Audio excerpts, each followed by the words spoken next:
में मसरूफ हैं। शहर के अहम बाजार रोशनबाग, चौक और नखास की रौनक इस मौके पर काबिले दीद है। खास तौर पर चूड़ी, चप्पल और कपड़ों की दुकानों पर खूब भीड़ नजर आ रही है। दुकानदारों के मुताबिक ग्राहक हर साल की तरह नए डिजाइन की तलाश में दुकानों के चक्कर लगा रहे हैं। आइटम हमारे पास अभी मार्केट में ज़्यादातर ऑर्गेंडी और फ्रॉक की ज़्यादा डिमांड है, डिज़ाइनर फ्रॉक की। डार्क शेड ज़्यादा लाइक कर रहा है आदमी अभी, डार्क शेड में ज़्यादा लोग पसंद कर रहे हैं। ठीक है, मतलब पहले साल के बनस्बत थोड़ा कम है क्योंकि मौसम के लिहाज से थोड़ा सा असर पड़ा हुआ है मार्केट पे। जैसे कि देखिए हमारे पास बेली लगी हुई है एक से, जो कि हर साल की तरह एक साल नई वैरायटी लाना पड़ता है हम लोगों के लिए, इलाहाबाद वालों के लिए। क्योंकि देखिए आप देख रहे हैं कि किस तरह लाइन लग के बिकता है हमारा आइटम। डिज़ाइन हमारे पास जैसे जयपुरी है, बॉम्बे का नया लुक जो चलता है, डेली वेयर, पार्टी वेयर, जैसा एक से एक आइटम होता है वो हम लोग को रखना पड़ता है। इलाहाबाद के बाजारों में ग्राहक चप्पल और कुर्ते पैजामे की बेहतर डिजाइन की तलाश में मसरूफ हैं। लोग अपने अहले खाना को साथ लेकर इफ्तार के फौरन बाद बाजारों में खरीदारी के लिए पहुंच रहे हैं। ईद का मौका बच्चों के लिए भी बेहद खास होता है। बच्चे भी अपनी पसंद के जूते, चप्पल, कुर्ता पैजामा और जीन्स टी शर्ट तलाश करने में बड़ों से पेश पेश नजर आ रहे हैं। इन लोगों को खास करके जैसे एक तो जूता चप्पल है, दूसरे ये है कि सलवार सूट हो गया है, और इनको टी शर्ट वगैरह यही सब दिलाना है। T shirt, jeans,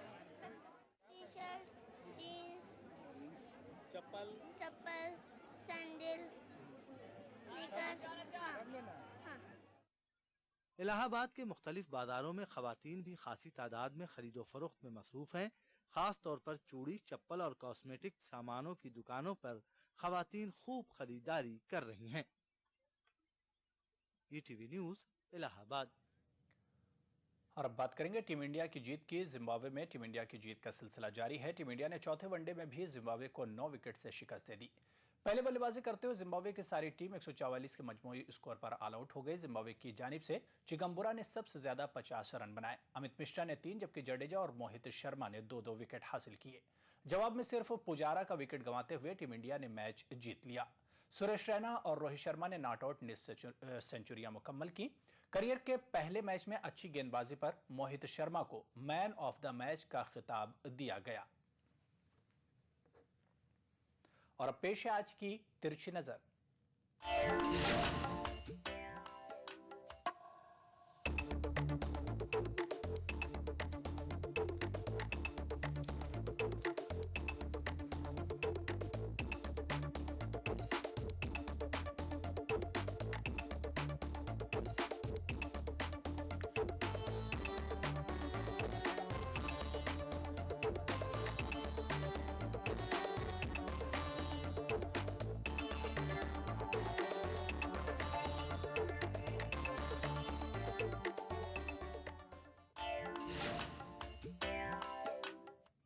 nine PM खबरनामे में फिलहाल इतना ही। आदाब।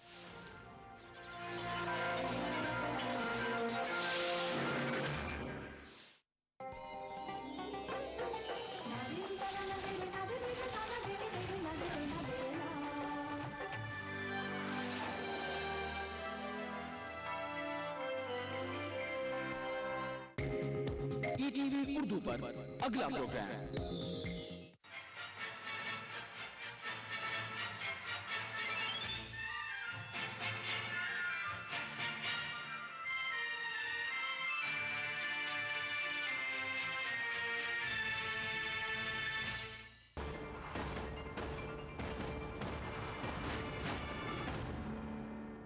नमस्कार, मैं हूं हरिशंकर व्यास।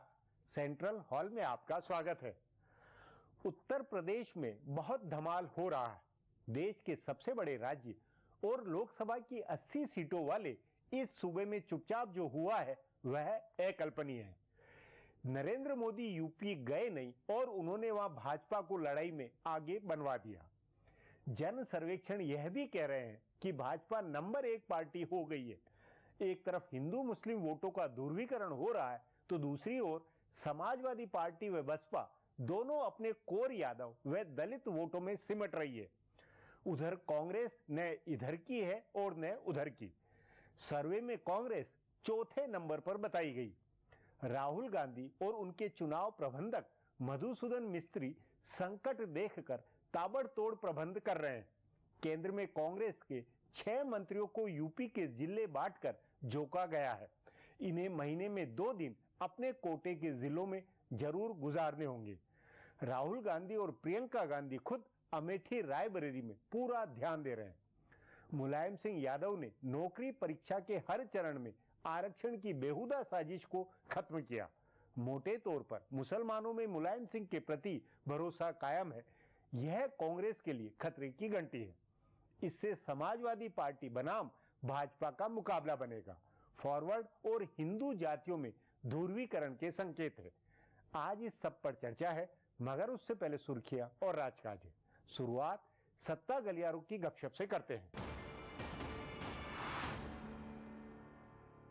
अब आखिरकार कांग्रेस पार्टी ने नरेंद्र मोदी पर तवज्जो की है।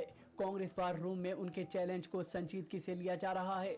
जब जयराम रमेश ने ये कहा था कि मोदी नजरिया और इंतखाबी तैयारियां दोनों सतह पर कांग्रेस के लिए चैलेंज होंगे, तब कांग्रेस के कई लीडरान ने उन पर बड़ी नुक्ताचीनी की थी। लेकिन अब बताया जा रहा है कि खुद राहुल गांधी ने मोदी के चैलेंज को संजीदगी से लिया है। उन्होंने अपने पार्टी के लीडरान को मोदी के बारे में कुछ खास अहकामात दिए हैं। सोशल मीडिया पर मोदी को चैलेंज करने की जिम्मेदारी दीपेंद्र हुड्डा और उनकी टीम को सौंपी गई है। इसमें मरकजी ममलिकती वजीर शशि थरूर और संदीप दीक्षित को भी शामिल किया गया है। दिग्विजय सिंह और अजय माकन को गुजरात के तरक्की के दावों की पोल खोलने में लगाया गया है। गुजरात रियासती कांग्रेस में राहुल गांधी जबरदस्त तब्दीली करने वाले हैं। वहां के लीडरान से उन्होंने कहा है कि वो मोदी को गुजरात में घेरें। इसके लिए 2 सतह पर हिकमत अमली बनी है। पहले तो मोदी के ऊपर बदनवानी के इल्जामात लगाए जाएंगे और उनकी और उनके वज़रा की शिकायत लोकायुक्त से की जाएगी।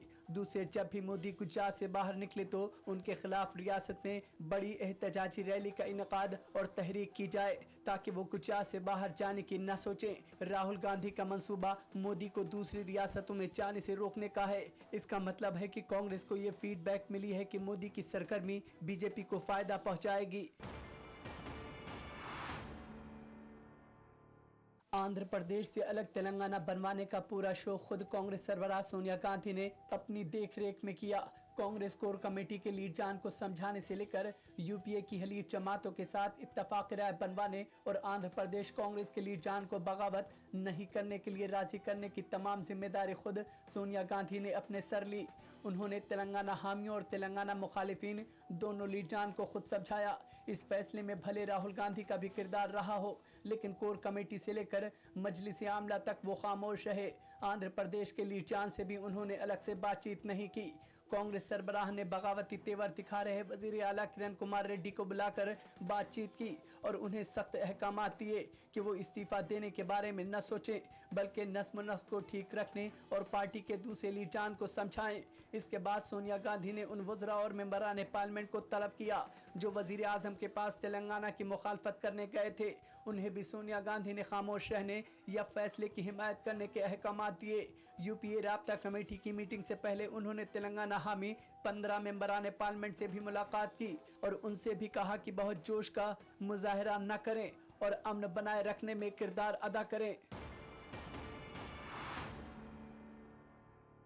मुलायम सिंह इस कोशिश में है कि किसी तरह से 2009 के लोकसभा इंतखाबात के वोटिंग का पैटर्न न दोहराया जाए, यानी कांग्रेस और बीएसपी को मुस्लिम वोट न मिले। इसके लिए वो हर मुमकिन कोशिश कर रहे हैं। दुर्गा शक्ति नागपाल की मुअत्तली इससे जुड़ा हुआ मामला है। रेत माफिया का दबाव चाहे जो कुछ भी रहा हो, लेकिन मुबैना तौर से मस्जिद की दीवार गिराए जाने के नाम पर उन्हें मुअत्तल किया गया। हालांकि अब जिला कलेक्टर ने रिपोर्ट दी है कि दीवार इंतजामिया ने गिराई ही नहीं थी, यानी जो वाकया हुआ ही नहीं है उस पर एक आईएएस अफसर को मुअत्तल कर दिया गया। यहां तक मुलायम, अखिलेश और शिवपाल यादव तीनों ने इस कार्रवाई को इंसाफ पर मबनी करार दिया। इसी तरह अखिलेश यादव के अमेरिका दौरे के दौरान आजम खान की जांच पड़ताल बहुत रूटीन किस्म की थी, लेकिन पूरे यादव कुंबे ने इस तरह से रद्द अमल जाहिर किया जैसे पहाड़ टूट पड़ा हो। अमेरिका के लिए ये कितने रूटीन का मामला था, इसका अंदाजा इस बात से लगता है कि इस बारे में हिंदुस्तानी वजारत खारजा की जानिब से 2 बार खत भेजने के बावजूद अमेरिका ने उसका कोई जवाब नहीं दिया। मुस्लिम वोटों की फिक्र में ही मुलायम सिंह ने यूपी के नौजवान नस्ल को याद दिलाया है कि उन्होंने अयोध्या में कार सेवकों पर गोली चलवाई थी। अब आज की ताजा सुर्खियां हैं, ये लीक से कुछ हटकर है। इनसे देश की दशा दिशा के हाल बूझ सकेंगे। हिंदुस्तान में बरसरे इक़्तिदार और अपोजिशन जमातों में शामिल पार्टियां वैसे तो हर मसले पर एक दूसरे की मुखालफत करती हैं, लेकिन सियासी लीडरों को लेकर दिए गए अदालत उस्मा के 2 अहम फैसलों के खिलाफ सभी मुत्तहिद हैं।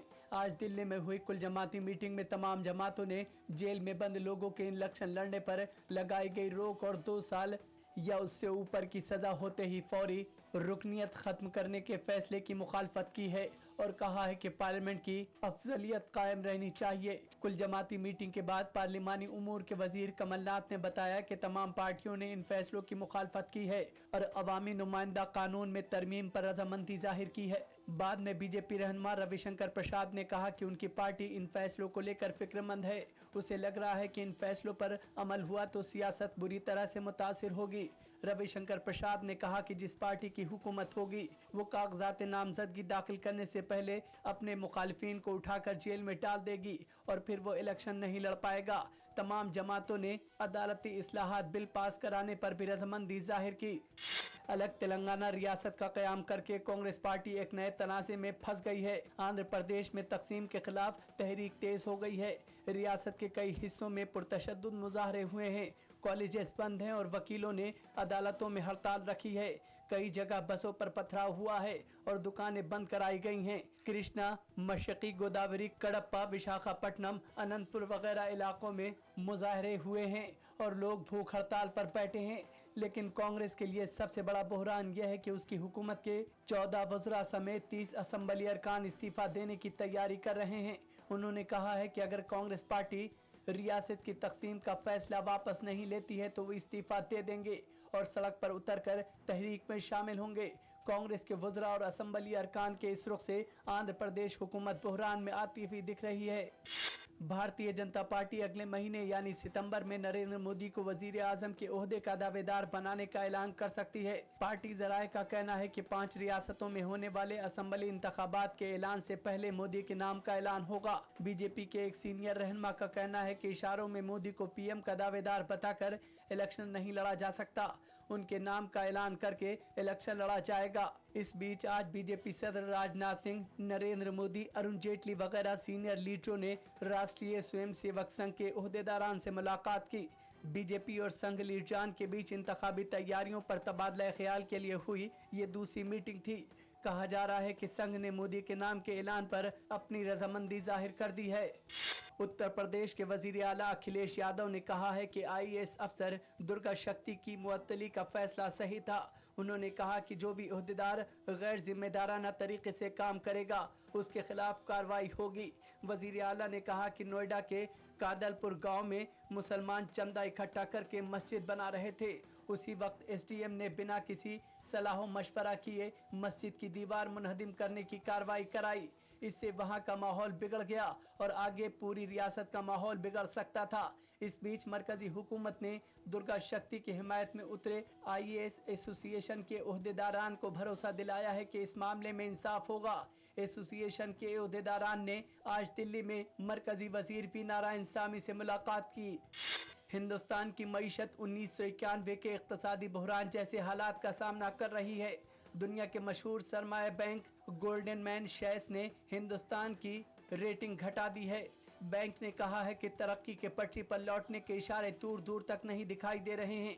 गोल्डन मैन शेयर्स ने अपने एक बयान में कहा है कि 2013 की दूसरी सहमाई में भी पोजीशन खराब रही है और सरमाया बढ़ने का कोई इशारा नहीं दिख रहा है। शरह तरक्की कम है, नकद रकम का सिलसिला नहीं है और खदशा बना हुआ है, इसलिए हिंदुस्तान की रेटिंग घटाकर अंडरवेट की जा रही है। बैंक ने कहा है कि उसे रुपए की पोजीशन को लेकर फिक्रमंदी है और ये अगले 2 साल में 65 की हद तक पहुंच सकता है। फिलहाल अब एक ब्रेक है, फिर राजकाज की खबर देने वाली बातें होगी।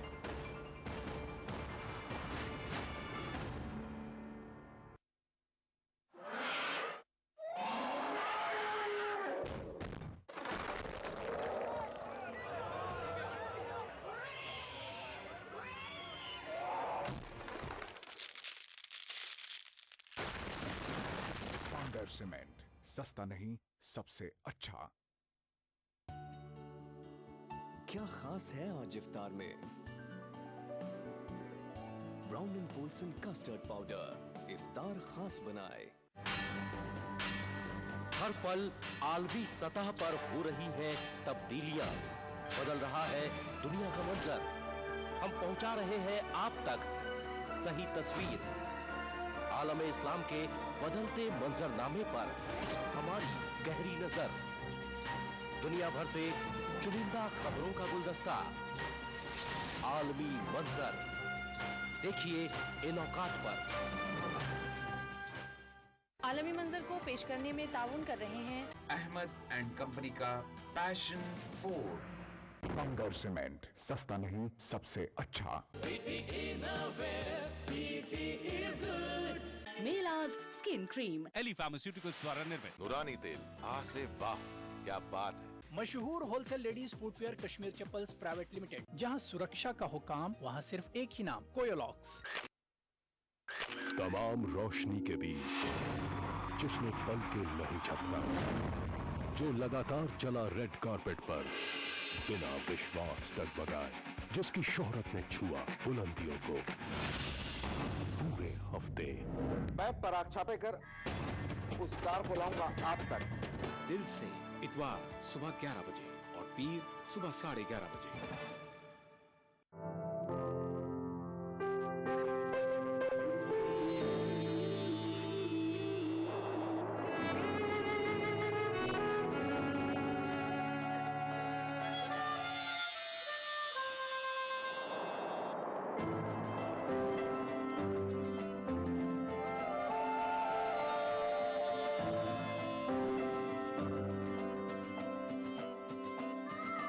नए एहसासों से जुड़े नए रिश्ते बिखेरेंगे रंग। जिंदगी लाइव सीजन 5 इतवार दोपहर 12 बजे और शनिचर दोपहर 12:30 बजे।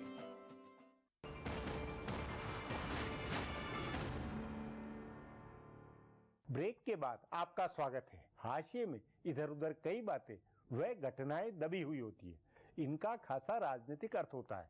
उन्हीं में से अब पेश है राजकाज की कुछ बातें। पॉलिसी से मुतालिक मामलों पर वजीर खजाना पी चिदम्बरम और कांग्रेस जनरल सेक्रेटरी दिग्विजय सिंह दोनों दो महवर पर खड़े हैं।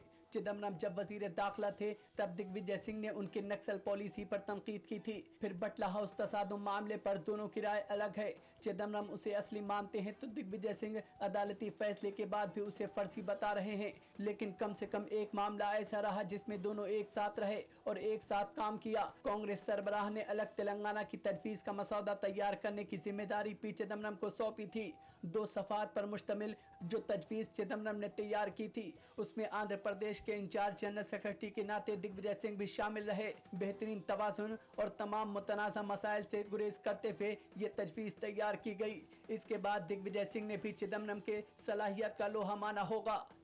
कांग्रेस पार्टी के महाराष्ट्र के लीड जान ने अपनी मुत्तहदा हुकूमत के नायब वजीर आला अजीत पवार को कुंडा कहा है। कांग्रेस और एनसीपी लीचान में इसे लेकर जबरदस्त खींचतान मची हुई है, लेकिन एनसीपी सरबराह शरद पवार ने कांग्रेस को भरोसा दिलाया है कि वो एक साथ मिलकर ही इलेक्शन लड़ेंगे और वो कांग्रेस को धोखा नहीं देने जा रहे हैं। दरअसल एनसीपी रहनुमा और मरकजी वजीर प्रफुल्ल पटेल के कुछ बयानात के बाद ये खबर निकली थी कि पवार कांग्रेस को धोखा दे सकते हैं, लेकिन पवार ने पटेल के बजाय अपने राज्यसभा रुकने पार्लियामेंट तारिक अनवर से वजाहत दिलवाई। तारिक अनवर ने कहा कि अगर एनसीपी अलग होकर इलेक्शन लड़ती है तो इसका फायदा शिवसेना और भारतीय जनता पार्टी को होगा, जो कि एनसीपी कभी नहीं चाहेगी। उन्होंने दो टूक अंदाज में कांग्रेस आला कमान को भरोसा दिलाया कि पवार यूपीए में बने रहेंगे। हालांकि महाराष्ट्र से बाहर कुछ रियासतों में दोनों ही पार्टियों के अलग इलेक्शन लड़ने पर बातचीत हो रही है। लाख टके का सवाल है कि उत्तर प्रदेश किस पार्टी के लिए पानीपत साबित होगा। राहुल गांधी हो या नरेंद्र मोदी या मुलायम सिंह, सभी के लिए लखनऊ से ही दिल्ली का रास्ता है। उत्तर प्रदेश से ही केंद्र की अगली सरकार का भविष्य तय होना है। इस पर आगे चर्चा करें उससे पहले देखें मेरा ये खुलासा। गुज़िश्ता 2 इंतखाबात में उत्तर प्रदेश की 80 सीटों का दिल्ली की हुकूमत बनवाने में कोई किरदार नहीं रहा। हालांकि यूपीए की दोनों हुकूमतें बचाने में इसका अहम किरदार रहा है, लेकिन हुकूमत मोटे तौर पर इसके बगैर ही बनी थी। ताहम इस बार शायद ऐसा न हो। इस बार दिल्ली के ताज की लड़ाई उत्तर प्रदेश में लड़ी जाएगी। ऐसा इसलिए होगा क्योंकि बीजेपी के इंतखाबी तशहीर कमेटी के चेयरमैन नरेंद्र मोदी ने यूपी के इलेक्शन को पानीपत का मैदान बनाया है, तो दूसरी जानिब मुलायम सिंह ने वजीर आजम बनने की ऐसी ख्वाहिश पाली है कि उनके लिए यूपी का मुकाबला जीने मरने का बन गया है। कांग्रेस के नायब सदर राहुल गांधी असेंबली इंतखाबात में मिली शिकस्त के बाद यूपी में सरगर्म नहीं हुए हैं, लेकिन उन्हें यूपी के इंतखाबी नताइज की अहमियत का अंदाजा है। बीएसपी की रहनुमा मायावती असेंबली इंतखाबात हार कर इख्तदार से बाहर हुई हैं, इसलिए वो लोकसभा इलेक्शन में अपनी 21 सीटें बचाए रखने के लिए तमाम तरीके अपना रही हैं। कुल मिलाकर रियासत की 4 पार्टियों ने कमर कसी है, लेकिन हैरानी है कि यूपी के वोटर्स के मूड का अंदाजा नहीं लग पा रहा है। हाल में हुए 2 बेहद भरोसेमंद इंतखाबी सर्वे के नतीजे बिल्कुल अलग अलग हैं। एक सर्वे में बीजेपी सबसे बड़ी और 33 सीटों वाली पार्टी है, तो दूसरे में तीसरे नंबर की 12 सीटों वाली पार्टी है। इससे जाहिर है कि वोटर अपना मूड अभी नहीं बता रहा है। हालांकि कहा जा रहा है कि नरेंद्र मोदी के नाम से अंडर करंट बना है और लोग बीजेपी की जानिब जाने पर गौर कर रहे हैं। इसी सोच में बीजेपी बनाम सपा के बीच मुकाबला हो सकता है, जैसा पूरे 90 की दहाई में होता रहा था। मुलायम सिंह यादव खुद भी चाहते हैं कि सपा बनाम बीजेपी का मुकाबला हो। अगर ऐसा हुआ तो कांग्रेस का सफाया होगा। मायावती अपने दलित बुनियाद वोट के दम पर अपनी पार्टी को बचा लेंगी, लेकिन कांग्रेस के पास ऐसी कोई बुनियादी वोट नहीं है, इसलिए वो नाकाम रहेगी। तभी हैरानी नहीं है कि दोनों इंतखाबी सर्वे में कांग्रेस तीसरे और चौथे नंबर की पार्टी बताई गई है। ताहम अब कांग्रेस ने कमर कसी है। उसके जनरल सेक्रेटरी इंचार्ज मधुसूदन मिस्त्री ने राहुल गांधी से बातचीत करके पार्टी के ढांचे को तब्दील कराने की पहल की है। रियासत के मरकजी वुज़रा को इलेक्शन में लगाया गया है, लेकिन माना जा रहा है कि कांग्रेस ने बहुत ताखीर से आगाज किया है।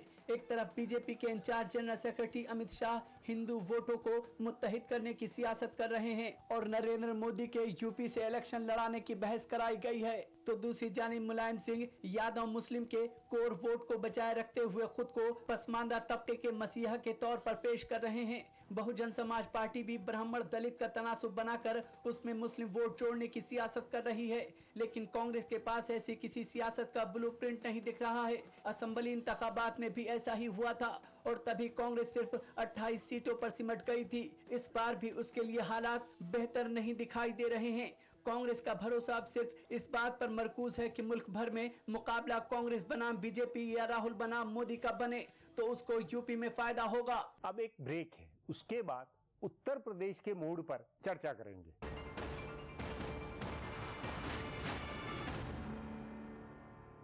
मुझे बनाने का शौक था बचपन से, और बड़े भैया को गिराने का। ताकत नहीं थी ना, डरता था। आज 20 साल बाद मैं इंजीनियर हूँ। अब मेरी कोई भी बनाई हुई चीज किसी से नहीं डरती, क्योंकि आज मेरे पास ताकत है। UltraTech cement, the engineers choice, क्योंकि इस सीमेंट में जान है। राजस्थान सरकार के 4.5 साल बेमिसाल आवासन मंडल ने भी किया कमाल।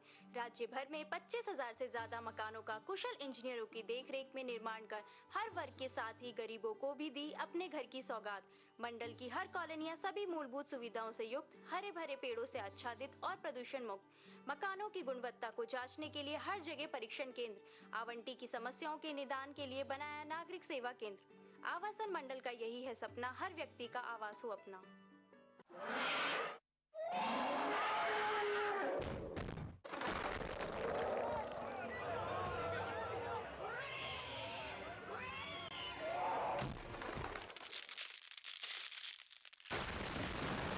अंडर सीमेंट, सस्ता नहीं सबसे अच्छा।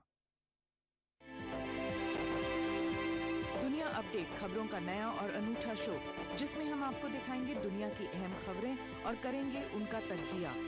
जानेंगे दुनिया की अहम घटनाओं का भारत पर क्या होगा असर। दिखाएंगे ग्लैमर जगत का हाल और तेज खबरों में देखेंगे क्या कुछ हुआ पूरी दुनिया में बीते हफ्ते के दौरान। तो देखना न भूले दुनिया अपडेट हर रविवार शाम 6 बजे ETV उर्दू पर।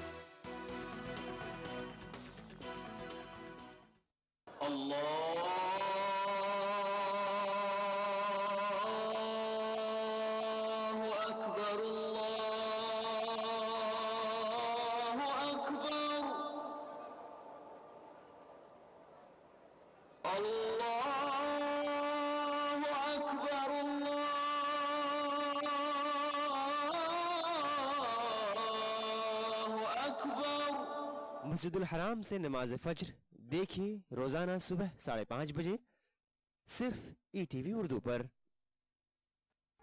उभरते कश्मीर के अनछुए पहलू, नई सोचो फिक्र, मुनफरिद तहजीब और रिवायात जिनसे फूट पड़ते हैं कश्मीरियत के रंग। देखिए कश्मीर एक्सप्रेस पीर की रात 8 बजे और मंगल की शाम 6 बजे सिर्फ ETV उर्दू पर।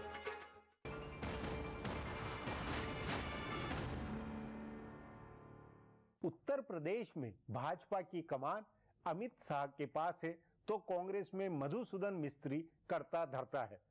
दोनों अपनी पार्टियों को जिंदा करने, उसमें संजीवनी डालने की हर संभव कोशिश कर रहे हैं। जन सर्वेक्षणों की बात माने तो नरेंद्र मोदी के हल्ले ने ही उत्तर प्रदेश की हवा बदल दी है। इस पर चर्चा के लिए आज मेरे साथ वरिष्ठ पत्रकार अनिल बंसल है। अनिल जी, उत्तर प्रदेश की जमीनी हकीकत बदल रही है, राजनीतिक आबो हवा बदल रही है, ये चुनाव सर्वेक्षणों से साबित हुआ है हाल में। और नरेंद्र मोदी वहां गए नहीं, उसके बावजूद नरेंद्र मोदी का होवा हो गया। क्या सचमुच में उत्तर प्रदेश की जमीनी हकीकत, राजनीतिक हवा बदल रही है?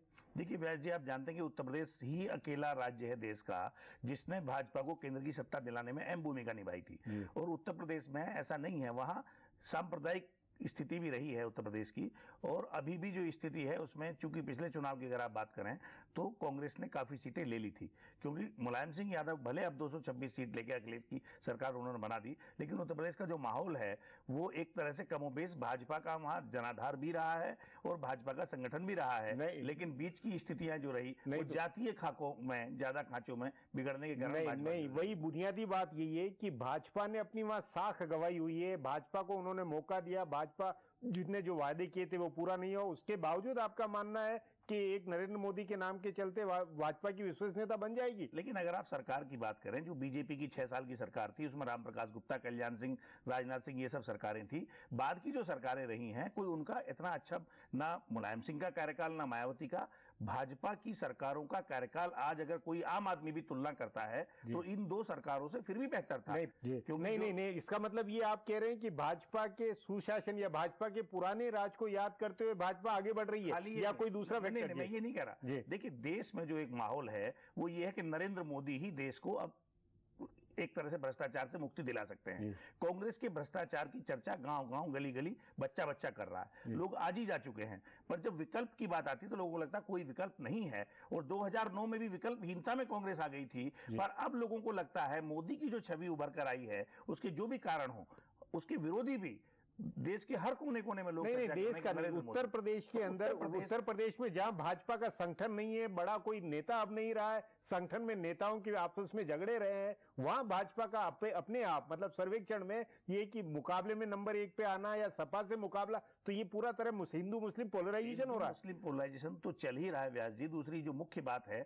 मायावती आहत हैं, परेशान हैं कि उनके पास दलितों के अलावा कोई वोट बैंक अब बचा नहीं है। पिछले विधानसभा, मतलब ब्राह्मण सभाओं का और ब्राह्मण वोटों का कोई असर नहीं, खास असर नहीं हुआ है। और मुलायम सिंह यादव अब इसलिए परेशान है कि नरेंद्र मोदी के आने से, चूंकि वो पूरे देश में कोई विकल्प देने की मुलायम सिंह स्थिति में नहीं है, तो उनको डर है कि कहीं मुसलमान वोट जो है वो कांग्रेस के साथ पोलराइजेशन ना हो जाए। तो आप इसकी नहीं, लेकिन जन सर्वेक्षण में ये आ रहा है कि कांग्रेस चौथे नंबर पे, कांग्रेस कम हो रही, मुस्लिम अभी मुलायम सिंह के साथ ज्यादा नजर आ रहे हैं। नहीं, पर उनके पास वोट बैंक दूसरा नहीं है। नहीं, मुलायम सिंह के पास तो यादव है, कांग्रेस के पास कोई वोट बैंक नहीं है। और जब सुशासन की बात है या कांग्रेस को उखाड़ने की बात है, तो सिर्फ मुसलमान अगर पोलराइज भी होगा तो भी कांग्रेस के जीतने के आसार नहीं बनेंगे। ओवरऑल जो स्थिति है कांग्रेस की बहुत खराब है। और खुद कांग्रेसी भी मान रहे हैं कि वो बहुत ही, जैसे अभी आपने देखा 5 रुपए में थाली, 12 रुपए में थाली, तो लोग मजाक बना रहे हैं कि ये लोग कर क्या रहे हैं, किस दुनिया में जीते हैं ये लोग। उत्तर प्रदेश के अंदर बुनियादी तौर पर क्या लगता है आपको कि सपा और बसपा